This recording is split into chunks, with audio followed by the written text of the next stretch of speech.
Welcome to the March 12th, 2024 meeting of the Carrboro Town Council.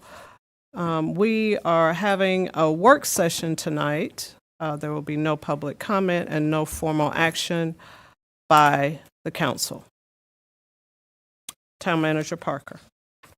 Thank you, Madam Mayor. Good evening, council members. Tonight at the work session, we have staff as well as our advisors that are going to present a financial planning model. This is a follow-up from a meeting last year. This model will illustrate short and long-term impacts on revenue assumptions, operating expenses, and capital expenditures. The town's finance director, Brett Green, is going to start us off with the presentation, and he and Chazo Habliston are both here to present and are available to answer any questions. Brett?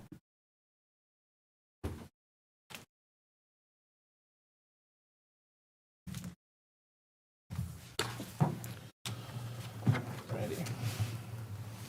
Thank you, Mary.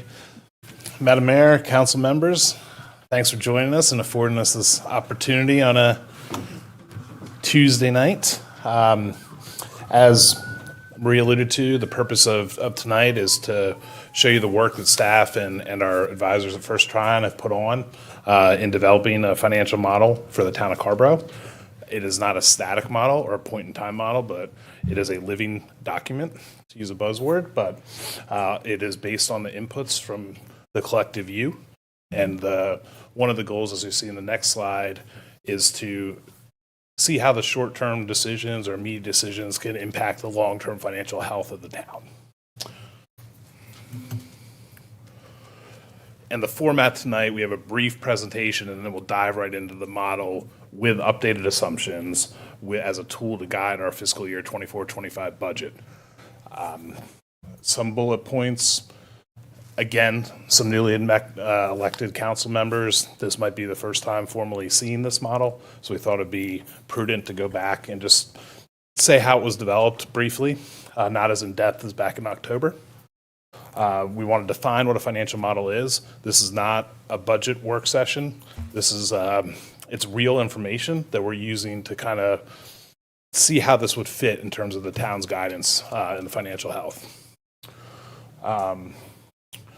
Again, directionally illustrate the current decisions and the long-term waterfall effect based on the assumptions within the model. A model can be as simple or as complex as we decide to make it. This will be a relatively simple look for your purposes, although a lot of line items that you will not see have been input into the model to make it relevant and a useful tool. Most importantly, we took the retreat takeaways that at the Rizzo Center and tried to incorporate those as best we could into the model proactively. Among these are staffing and retention, the rewrite of the LUO, obviously, a high amount of consideration on race and equity, and certainly the town's commitment to housing and the big umbrella that covers. Third bullet point, this model is an aid, it is a tool, it is something that we have on our tool belt that we can use to perhaps better formalize our annual budget and help us in the budgeting process. And then lastly, the model is built primarily on historical information. So you'll see as Chazo comes up, some of the efforts the town has made to be fiscally responsible in prior years can afford some opportunities going forward. And then very briefly, just so you're all aware, this is our proposed budget timeline, not to be confused with the model and how the model works, but this will be our formal agenda for how we go to the end of this fiscal year into next year.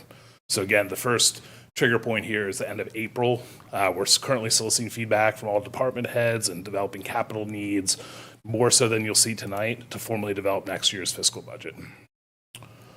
So any questions at this point? I did have a couple more talking points that I don't know if I'll get a chance to get to later, so we'll just pause in this timeline that Chazo will likely cover in his presentation. But specifically in terms of the model, we do have kind of a one-time correction in current staff built into the model assumptions. We have some funds in there to develop the compensation study that were not previously included. We have the LUO rewrite assumptions in there for next fiscal year to be fully spent in fiscal year 24-25. We have 3 directives for race and equity included in the model so far. Implementing the community safety task force. I know we've been talking about that for a while. Also, the language access plan. We have a meeting on that again tomorrow to keep moving that forward with other partners. We had a kind of a broad incorporation for some dollars into the model for the general. Let me get the terms right. Incorporate for projects identified for race equity initiatives. So it's a little broad, but we put it in a bucket just so we were accounted for it, not knowing directly what it will be applied to in the next fiscal year. Some considerations with the model, we tried to incorporate as best we could inflation. So this model was built on the capital improvement program that was published for the town 18 months ago. So in the last 18 months, certainly dollars have changed, projects have not. So we tried to update those accordingly based on our assumptions. Many of the prior year funds have been programmed, but not yet expended. So that's another model assumption that we have a run rate through this fiscal year, 23-24, that could potentially be understated in terms of our unreserved fund balance and all these other fund terms that we'll get to. Lastly, I don't need to tell this to you all, but the immediate way to increase the revenue side is to raise the property tax rate. So we're not making recommendations tonight. This is a work session. There are no rate increase assumptions built into this model. But that's just a consideration, obviously, to mention. Along that note, for context, Carrboro has not increased their tax rate since 2010, so it would be 15 years. It is relatively high amongst the peers, as you'll see later in the presentation.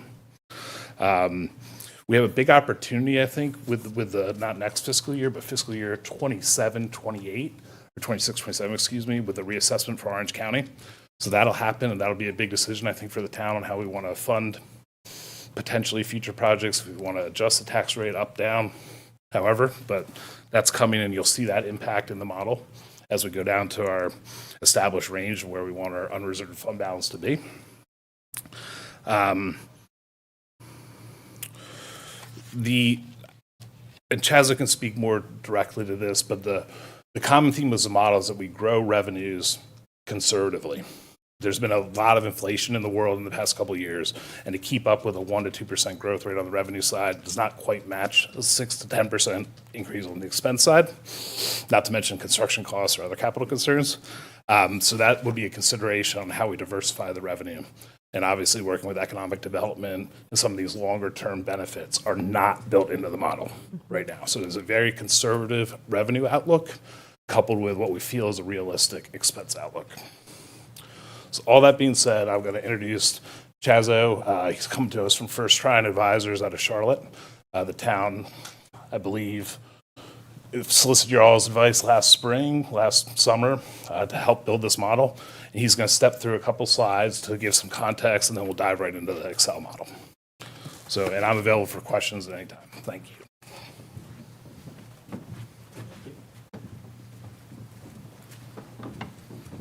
Good evening, and thank you all for having me out tonight. As Brett mentioned, I'm Chazzo Halbiston with First Trine Advisors. I know some of you all have interacted with my colleague David Cheatwood before. I work alongside with him. Been with First Trine for about 5 years. Been doing public finance my whole career, about 11 years now. So this is what I do day in and day out. But just as a brief overview for the new council members, First Trine Advisors is the town's financial advisor. We sit on your side of the table. We help you all with capital planning, and then should you ever need to issue debt, we're taking you all through the debt issuance process, whether that's going out to get a loan through a bank or going through the public markets to access capital that way. But we have a fiduciary duty to act in your all's best interests. We help make decisions that are best for the town. We don't have any kind of ulterior motives. It is our job to, and actually our mandate from the SEC and the MSRB, to make decisions that are best for the town. So that's just a brief overview of First Trine itself. I know some of you all have seen this from our October presentation, but I did just want to provide a refresher as well as for the new members an overview of what the capital planning model is. So it's an Excel-based tool that is the town's. You all own it. Brett has run scenarios on his own. We own it, we keep it on our files as well, manage it, maintain it for you all. We are looking at scenarios that you all might pose to us, so we can help either run them independently or confirm what Brett is seeing, make sure that it's working properly. This tool is basically a long-term planning tool that looks at both historical data, budgetary data, and then forward-looking revenue and expenditure projections. It looks at your capital needs as well as potential wish list type projects that are out there. You all have a credit rating, so we can monitor how your financial decisions that you're making in this budget and going forward might impact that credit rating. And then kind of cobbling all that information together, the key outputs that we're looking are, do we have sufficient revenues to cover our operations and our capital needs? If not, how do we go about generating those excess revenues to create those the affordability for those needs? We're tracking your unassigned fund balance. You all have an unassigned fund balance policy that looks at a target range of 22.5% to 35%. So we're making sure that the projections aren't violating that policy. We are also tracking how you all benchmark against peers. So we're looking at your credit rating peers, your population peers, as well as your geographic peers, just to make sure that any decisions you all are making aren't kind of getting you out of line with where they currently stand. Some of you all might be familiar with the local government commission, but they do a similar peer benchmark effort every year as your new audit comes out, where they're looking at how your financials stack up with those similar types of peers across the state. And should you get out of line on the lower side, they're probably going to give Brett a call and say, you know, what's going on? Let's make sure that we're kind of getting back in line here. So this is just another way to kind of keep that in mind, make sure that what we're deciding on isn't going to take us out of compliance there. And then overall, kind of what Brett was speaking to, just general revenue and expenditure performance. Are we thinking revenues are going to outpace expenditures, thus generating excess funds for either capital projects or just dropping it to your unassigned fund balance? Or conversely, if we think expenditures are going to outpace revenues, are we going to be drawing down fund balance to a level that's not necessarily sustainable or meeting your policy and targets? What we've built into the model are the various funds that the town maintains. We're ideally focusing on funds that are going to potentially fund capital. So that includes your general fund, which is your main operating fund, your capital reserve fund, your affordable housing fund, stormwater fund, and parking fund. And so within each of these funds, we're building out historical performance based on your audited financial results, looking at your budget, and then projecting off of your budget for how we think revenues and expenditures might trend going forward. This is just one example snapshot. I know it's kind of hard to read. It's small text, but this is just showing you how, for the general fund specifically, we are building out, in this instance, 6 years worth of data. It tracks at a high level all of the major revenue and expenditure categories that you're tracking in your audit. But then, as you can see, where you see that kind of highlighted oranges and grayish section, we're actually drilling down to every line item that your audit or your budget maintains so that we can get as granular as need be when projecting out these revenues or expenditures. Typically within the model, we're focusing on the bigger revenue expenditures because those are the ones that are going to move the needle with a certain assumption on a growth rate. We have a $1,000 line item, whether that's growing at 1% or 2%, that's not going to make or break the model. So on the revenue side, particularly with the general fund, we're tracking your property taxes and your local option sales taxes. On the expenditure side, personnel is going to be your biggest driver there, as well as your capital needs. And so this is just a snapshot of what one of the tabs in the model looks like. Also within the model, we are building in your existing debt service that you have on the books now. You all have about 4 loans outstanding. One of them is a general obligation bond, and then 3 installment financings. The largest piece of debt outstanding at the moment is about $12.5 million for the 203 project. But we're building this debt into the model so that as your debt service payments step down, that's creating excess capacity for either new operations that can backfill the use of those revenues, or if you have additional capital needs, whether it's on a pay-as-you-go basis or if you need to layer on additional debt. We're trying to keep this in mind so that ideally, when we're adding those into the model, we can hopefully mitigate any potential impacts that might come along with those operations or capital needs. Within the model, we have the ability to load up the full capital improvement plan that the town currently maintains, as well as any additional projects that come up, whether they're wish list projects or critical needs. We can load those into the model. We have the ability to turn them on or off to quickly leave the data within the model, but tell the model, should we incorporate this into our financial projections or should we take it out? We can look at changing project timing, project amount, project funding sources with a simple flip of a switch. So the model is meant to be, and hopefully you'll see it in a little bit, that it's very dynamic. you can run through a whole host of scenarios in a very short period of time to run sensitivities, see the what-if questions answered in real time. Just a couple snapshots of the outputs that our model presents. So on the general fund side, as I mentioned, we're tracking your fund balance policy. So that's the far right column there. If it ever violates our policy, it's going to red flag. So that's just a quick eye catch to say, hey, decisions that we put into the model here are currently taking us below our policy threshold. We're also tracking your property tax rate, the growth in the value of a penny, which is aligned with your growth in your tax base. We're tracking reval years. How do we want to handle those reval years, whether it's revenue neutral, rate neutral, or somewhere in between. And then also just tracking your fund balance dollar amount as well. Sometimes tables are a little bit hard to decipher, so we also have basically all of this information in graphical format too, just so you can quickly look at the graph and see what's going on here in terms of year-over-year trends. Top left graph is your debt service. Top right graph is your general fund adding to or subtracting from fund balance in a given year. Bottom left is tracking your unassigned fund balance dollar amount as well as benchmarking it against your policy. And then on the stormwater fund, since that's an enterprise fund, it's viewed a little bit differently, but we track days cash on hand and your cash balance dollars as well. As I mentioned earlier, we are also tracking your credit rating. So Moody's, you all maintain a credit rating with Moody's. You're the second highest out there at AA1. And Moody's produces a very transparent scorecard that we can build into the model and feed that scorecard with all the data assumptions that go into our model here to determine, does the town's financial performance rise to the level that you might be worth or worthy of a credit rating upgrade? Or conversely, do our projections show that we're hitting certain financial metrics that might lend to a potential downgrade, and kind of keep you all aware of that. So this tachometer here kind of goes up and down as we change assumptions within the model, and it gives us a kind of indicator as to whether or not there's potential upward or downward pressure on your credit rating. Then lastly, within the model, as I mentioned, we have peer comparatives where we're looking at certain fund balance, debt, and property tax rate benchmarks against various peers throughout the state. Standard & Poor's is another rating agency that you all maintain a credit rating with. You're actually AAA, the highest level from them. And Standard & Poor's provides pretty comprehensive data on peers that they rate. And so we're sourcing their peer information here to bring this into our model and benchmark you all against population, geographic, and credit rating peers throughout the state. So we have fund balance metrics here. This is where you all currently, the blue bar represents where you currently stand. Then we can forecast out how our projections will benchmark against these point-in-time peers. We also tracking certain debt metrics. Debt to assessed value is your total debt outstanding divided by your tax base. In this case, lower is better. Debt service to expenditures is the total debt service you pay in a given year divided by your total general fund budget. Also, lower is better here. So you can see, should have mentioned on the prior slide here, for your fund balance, you kind of fall into the middle of this peer set that we're looking at, which is a good place to be.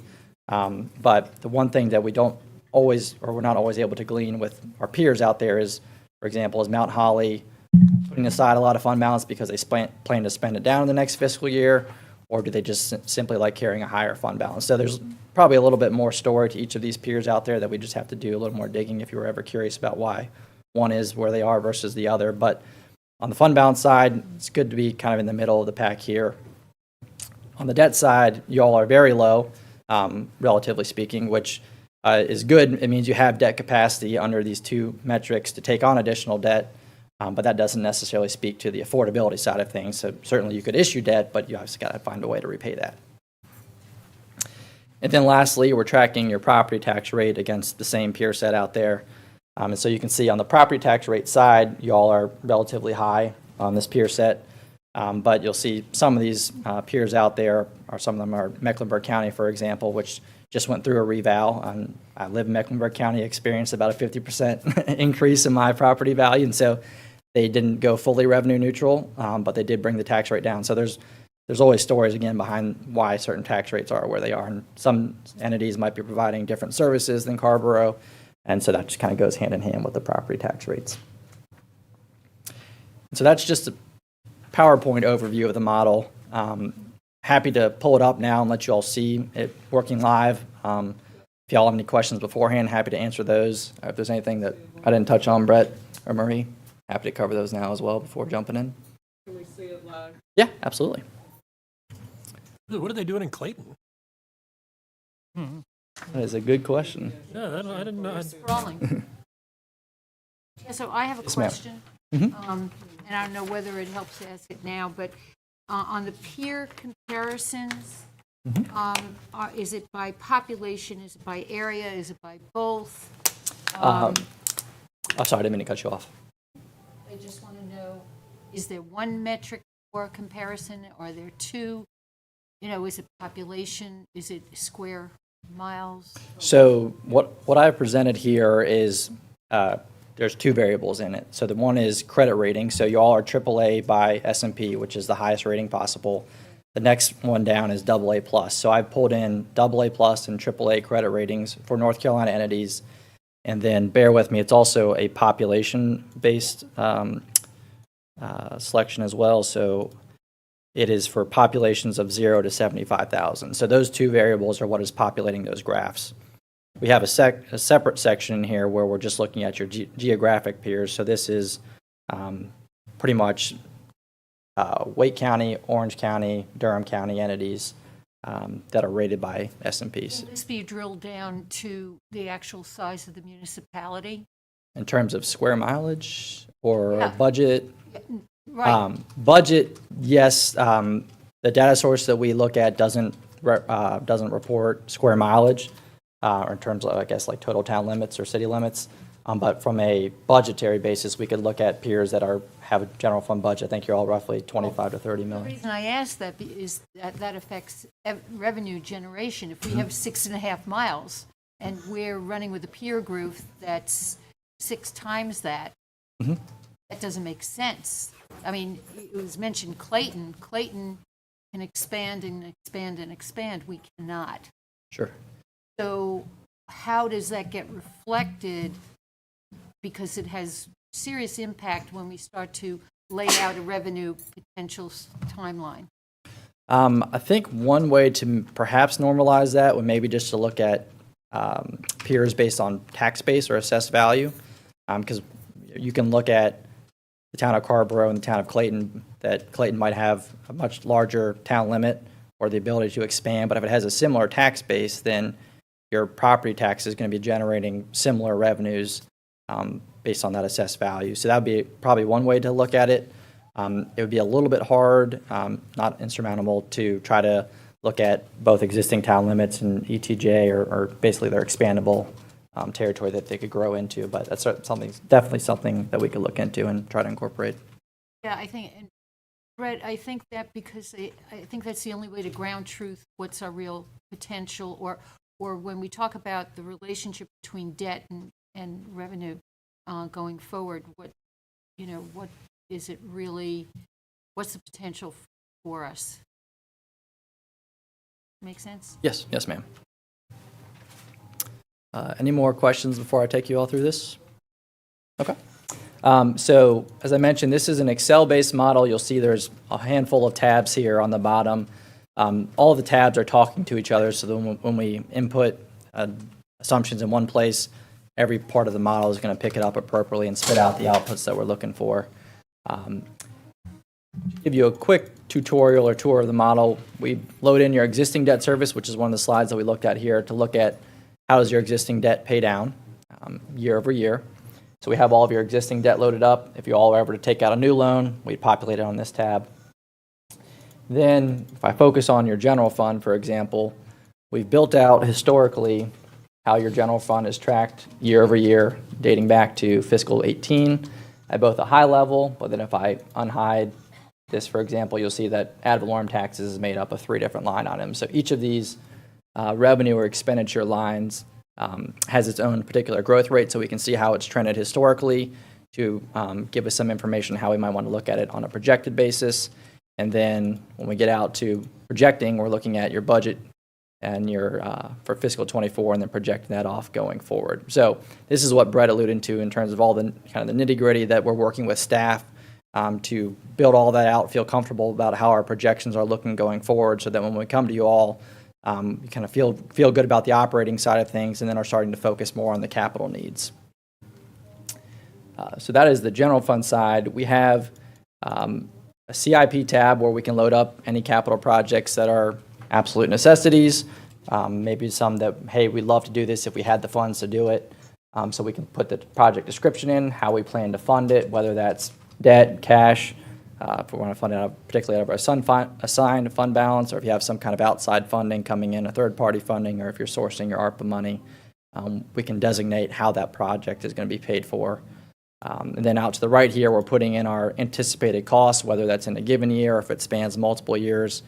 The model will pick that up and adjust our expenditures accordingly to factor in how we think those capital projects are going to come online. To the extent we're ever going to consider a project that has additional revenues tied to it or additional expenditures, we have an operating impacts tab so that we can capture, not sure this is the case, but if you're going to build a new fire station, and you have to hire additional firefighters, then we can capture that here as opposed to trying to embed that in a growth rate and kind of losing sight of what's going on. I know one of the things that is currently on at least town staff's mind is potential additional staffing needs coming online in fiscal 25 and fiscal 26. And so this is kind of a place where we can load that information up and look at what the impact would be if we were to add additional staffing for a half of a year of fiscal 25 and then a full year's worth in fiscal 26 and going forward. And this is something that it can simply be turned on or off. If we turn it off, it turns to gray.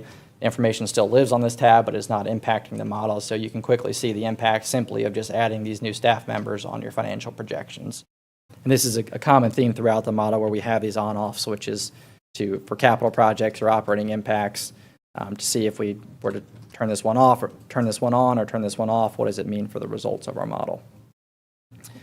And so kind of once we build out the historical financials, the projections on the operating side, that's where we live on our dashboard tab, and we can come over to our graphics and see what do these assumptions mean for how we're projected to trend going forward.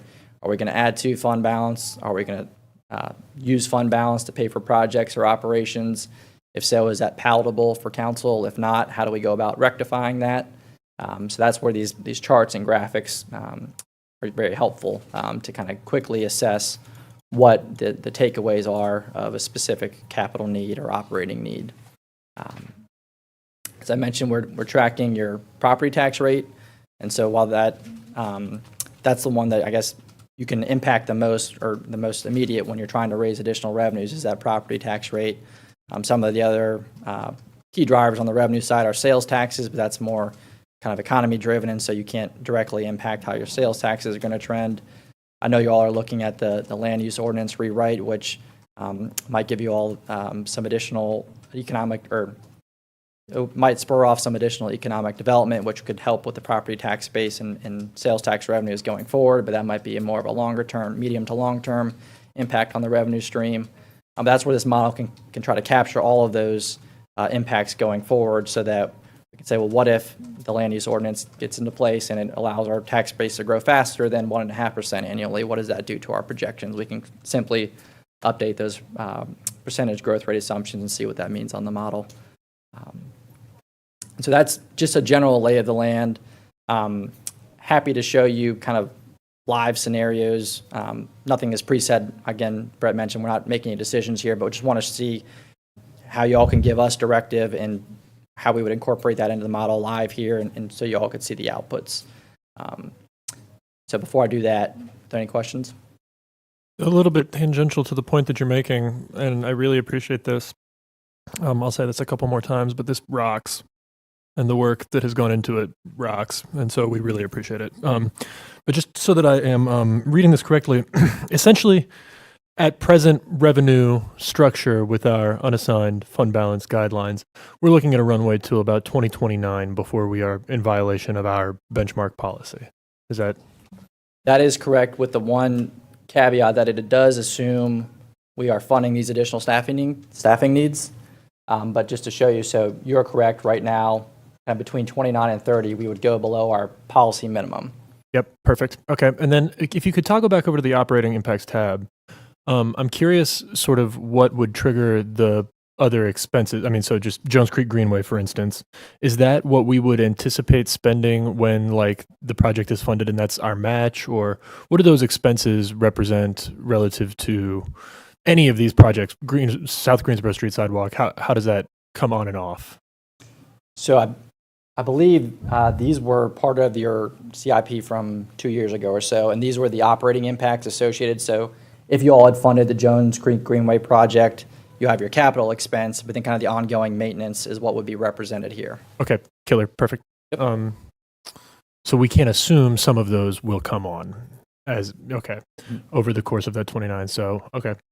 Yeah, so for example, if on our CIP tab, we said we're definitely funding the Jones Creek Greenway, we would turn that project on our CIP, so the model would pick up the capital side, and then we would come here and say, well, actually, there's also going to be an operating impact side that we're going to capture with that. So that line here would be turned on as well. So we're getting both the kind of initial capital outlay in year one of that project, and then when the project is done, that's when the operating expenses would kick in. Mm-hmm. Okay, perfect. Thank you.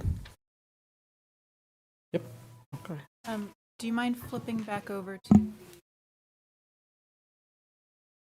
tax rate and value of penny Absolutely. dashboard? You said that this already bakes in some guesstimates about the impact of the Orange County revaluation? Yes, so for fiscal 26, that is when the reval will be complete and it'll impact your budget. And so in talking with Brett, we kind of ballparked a 17.5% increase. I'm not sure if there's been any indications from the county of what the actual growth would be, but I believe this is somewhere in between revenue neutral and rate neutral. So it's kind of trying to peg a middle ground of where you all could end up, not suggesting that you will, but just to give you all an example of how you could handle a reval year within the model and see what the impact would be. We could switch that to 1.5%, and that'd be equivalent of revenue neutral, see what that does to your revenue stream. Conversely, if Orange County is going to go up by 50%, we could assume rate neutral, put 50% in there and see the impact as well. So column AI there represents the growth in our revenue tax, our property tax base, basically. Correct. And so the 1.5% is actually, we looked historically, and aside from the last reval over the past 5 years, your kind of in-between reval years have grown to roughly 1.5%. So that's why we put that in going forward. Ideally, perhaps with the LUO rewrite, maybe that grows kind of in between the reval years. But that's how we ended up at the 1.5%, and then the 17.5% is on the reval side. I think last question, Danny, I know you were sort of like trying to get a sense of runway of this version. Do you mind flipping over to the CIP tab, sort of as of right now, sort of what's on, what's off, and how does that relate to, Brett, sort of what you've been thinking, what scenarios you've been thinking through so far? Sure. So I think we appreciate the question. If you scroll up Chazo, we can see all the grays. We envision this not necessarily as an official CIP plan, but more as a wish list and just an identifier.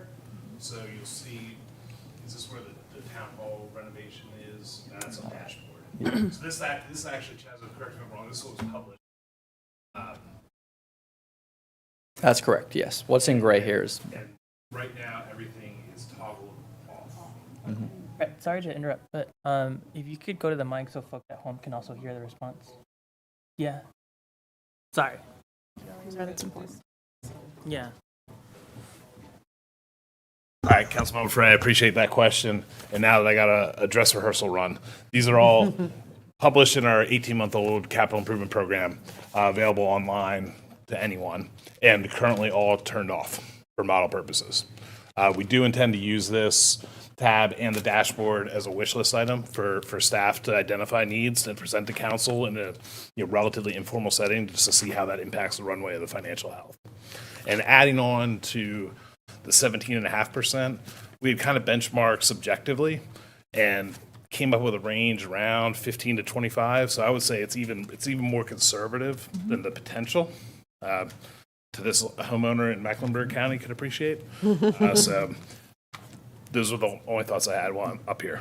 Thank you. So just to wrap up my thoughts here, so Mayor Pro Tem Nally, you're sort of looking at that and like, oh, like that's our runway, but that's it's sort of in it's in demo mode, right? So this is not actually a representation of our real runway. Yeah. If it would, I mean, in practice, probably get a little shorter as we. Hard to say, but it's with almost everything that's in our adopted CIP currently actually turned off and not reflecting in the budget. Yep.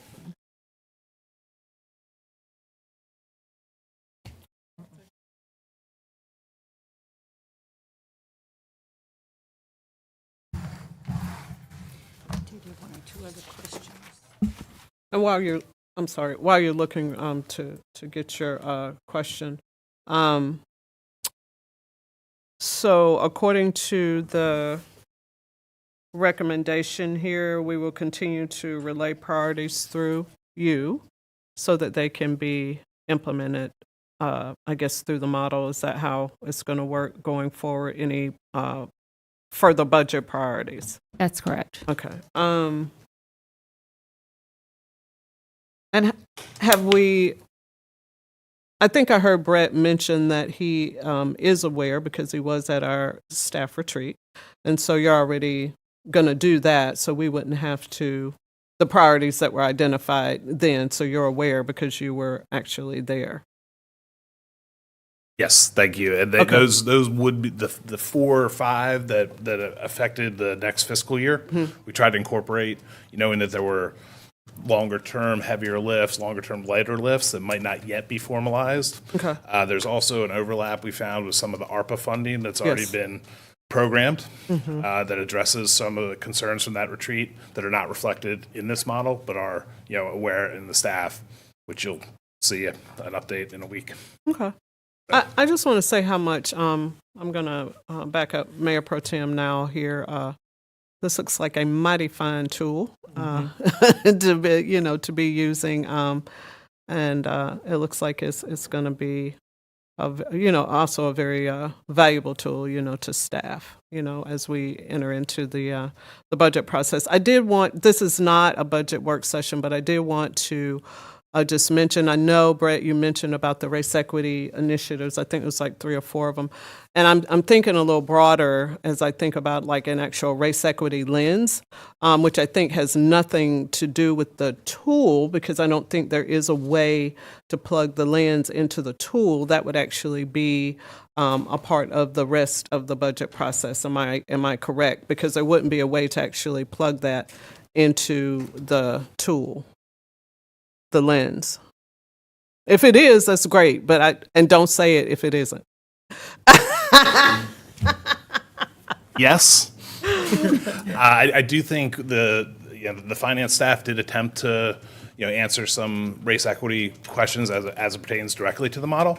I think more importantly and more broadly, the answer to your question is that we've tasked the department heads in developing their budget to provide us with context around that initiative. Okay. So that'll be probably more granular Okay. in advance of our May work session. Right. And you'll see that. But we did do our best to address how the model could impact that in terms Okay. of accessibility and, what is this? What do all these rows mean? What do these columns mean? How does that impact me as a resident of Carrboro? Okay. I appreciate it, Brett. Thank you. Go ahead. Councilmember Haven O'Donnell, you ready? Yeah, would you go back to the historical financial result inputs? And that slide, I think, was on page 7, or, your page 3. And, yeah, so what do you see, or can you explain for Carrboro what the relationship is, or historically what our pattern is, between our fund balance and the percent of expenditures? Yep, so that might be a little hard to see on the slide here, so let me track through down. So if you all can see these 3 highlighted rows, this is how your historical fund balance has trended as a percentage of expenditures. And your policy is on unassigned fund balance, and that, I'm sure you all know, but that's the most fungible money that you all maintain. It doesn't have any designations or assignments, commitments to it. You all can do with it what you please. And so that's where you have that 22.5% to 35% range within your fund balance policy. And so over the past 6 years, you all have been kind of in that 45 to 50% range. It dropped down in 2022 to 36, rebounded again to 49 in 2023. So I would say, historically speaking, you've been in the upper 40s to low 50s. So just because you've been there doesn't mean that you have to stay there. You all have a policy which you've exceeded every year. So that's good. It gives you leverage to deploy those dollars if you so please. But kind of looking at that on the peer comparative side, that 50% range puts you in the middle of the peers that we put together, notwithstanding the tax-based question. But if you all were to dip down to that 22.5 to 35% range from a credit rating perspective, no issue. From an LGC perspective, they might just want to ensure that you're spending that money on capital and not kind of ongoing operations that will continue to eat into that fund balance. But keeping it at your current range certainly keeps a healthy fund balance position and allows you all to start to deploy those dollars for the capital needs that you're facing. So what I noticed with that, this is only going back 5 years, right? But from 2020 to 2022, those are really pandemic times. And so there was cash flow in that is different and affected. So talk a little bit about that, because that kind of skews the numbers in my mind. Am I misunderstanding that? So this should be exclusive of ARPA money. It might include CARES Act money. I'd have to check in on that. But also during this time, as I'm sure y'all have recognized, sales tax kind of grew out of control, which has now started to tail off. And so that is probably, I think 2021, a lot of entities we saw throughout the state budgeted very conservatively on sales tax. It nearly doubled or close to double some of the budget estimates that we saw. And so on the expenditure side, with a kind of low revenue budget, you all are keeping expenditures in check. Maybe, I don't know if y'all did like a hiring freeze or cut down on capital projects, but with your revenues exceeding your budget, that probably explains why we saw this big spike back up in 2021. But now that those revenues are starting to stabilize, can't really count on those going forward. And so on a forward-looking basis, sales tax, which is the second biggest part of your budget, is probably going to be more inflationary as opposed to those double-digit increases we were seeing. But that also means that on the expenditure side, we're going to be seeing those inflationary pressures as well. Right. Next question. I don't know, Chancellor, that you can answer this, because it's really, I'm trying to recall over decades whether or not we used to have something that we referred to more flexibility as a rainy day fund. And is that part of the unassigned, or does it still exist? And I ask because there's things like, you know, through race equity work, and there's also the twin pillars, race equity and climate, that we've yet to really see the full implementation.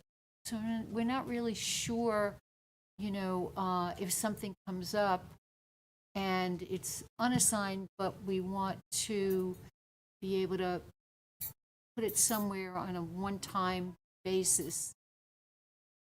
What do you think, Brett? I mean, is that, have you seen anything in our financial history that kind of, I seem to recall it. I can't unfortunately give you an example of whether it was ever used. Sure. No, I appreciate that question. I'll take a stab at it, and then Jazzo, you can weigh in. I haven't seen a rainy day fund explicitly. You could define some of the funds in the accounts as unassigned. I do think we made an effort as staff in the model to account for not project specific initiatives, but in the, probably not to the magnitude that you would be referring to, but some consideration for dollars related to those broader initiatives.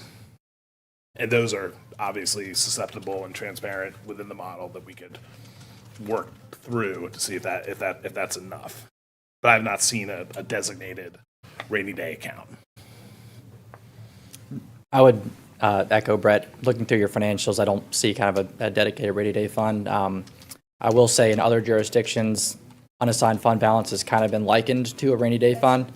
So my guess is probably in the past that was what was referenced as the rainy day fund, because it doesn't take any kind of board action to unassign or uncommit fund balance to move it into your unassigned bucket.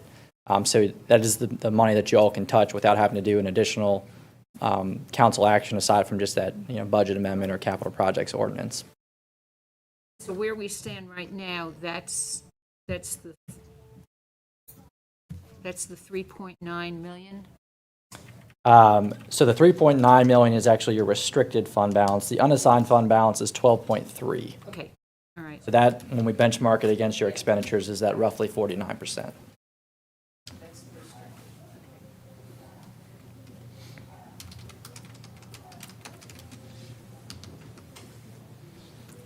Okay. No one else? Madam Mayor? Um, Question for you, and for context, I work in consulting. Do your user instructions include tips for how to add future actuals so that we could, over the years, scoot this forward and sort of continue to grow this model for ourselves now that you've built it? Yes, it does. So we have a user guide here that kind of lays out how each of the tabs function and kind of where you make inputs or where there's formulas that you don't need to touch.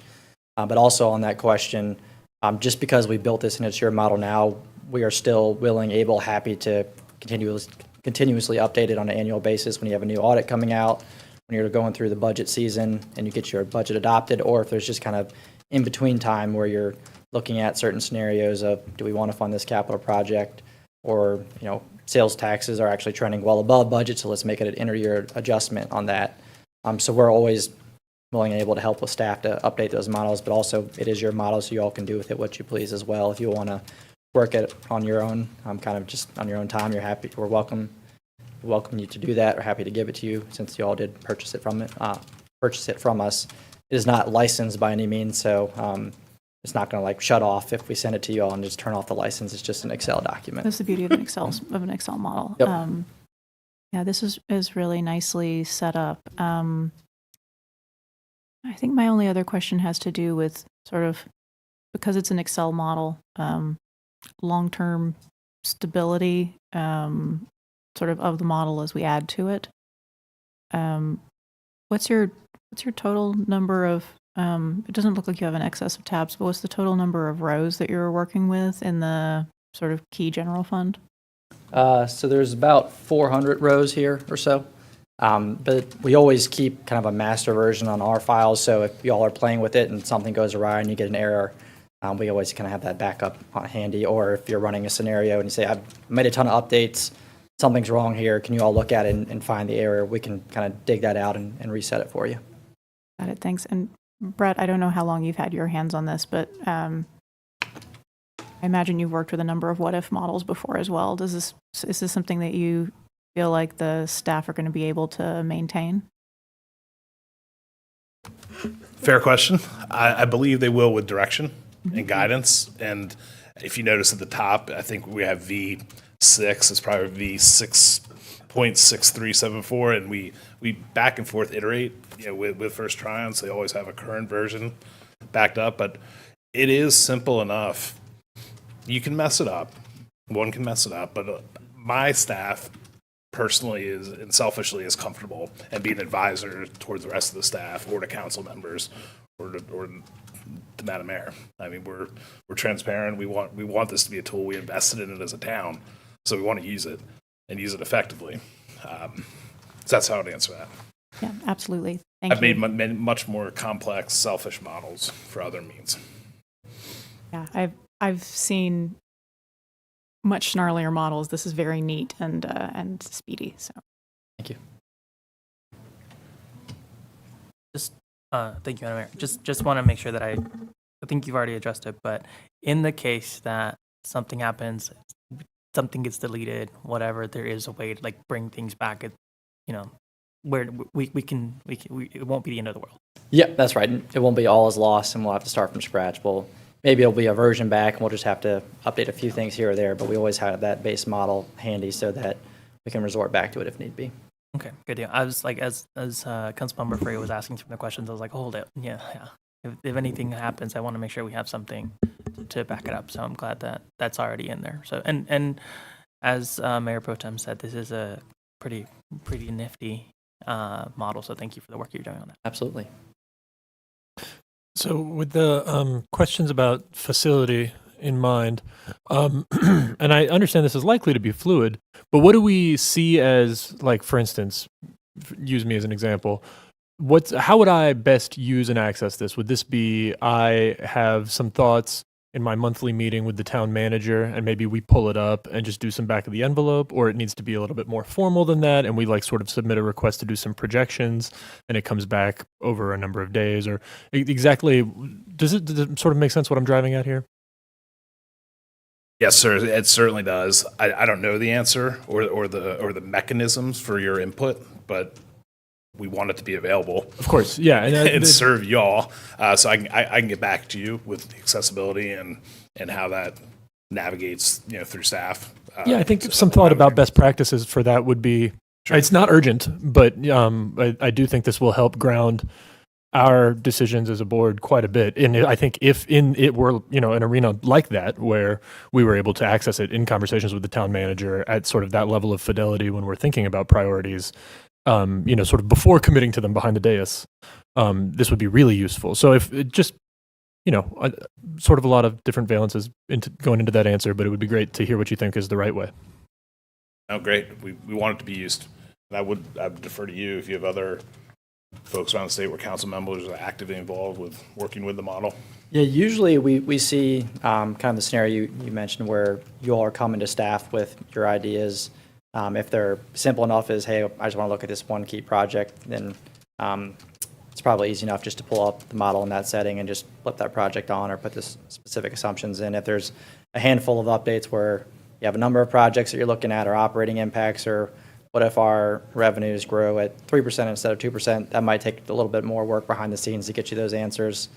But we're also happy to give you the model and kind of give you a tutorial so that you're familiar with it. And sometimes it's the case where you just don't know what you're looking for until you see it, and so you kind of have to play with it and say, well, what if these projects happen? All right, well, I can't do all these projects, so let me prioritize. And that also helps streamline conversations because you kind of know going into the meeting, hey, this is what I've seen, and so this is what I'm thinking about, and we can kind of run those scenarios live and get the same outputs that you're seeing. You're going to have to really give me the dummy proof.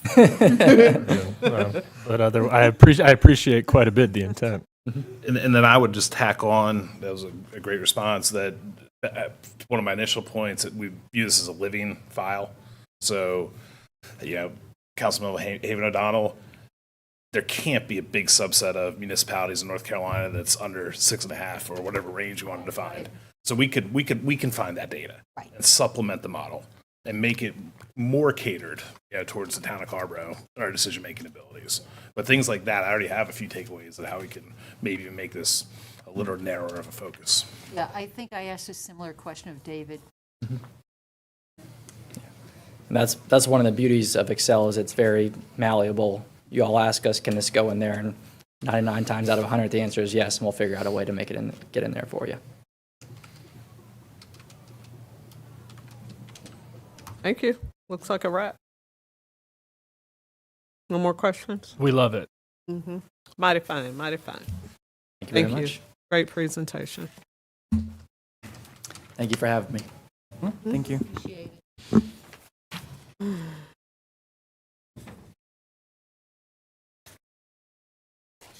Motion to adjourn. So moved. Second. Seconded.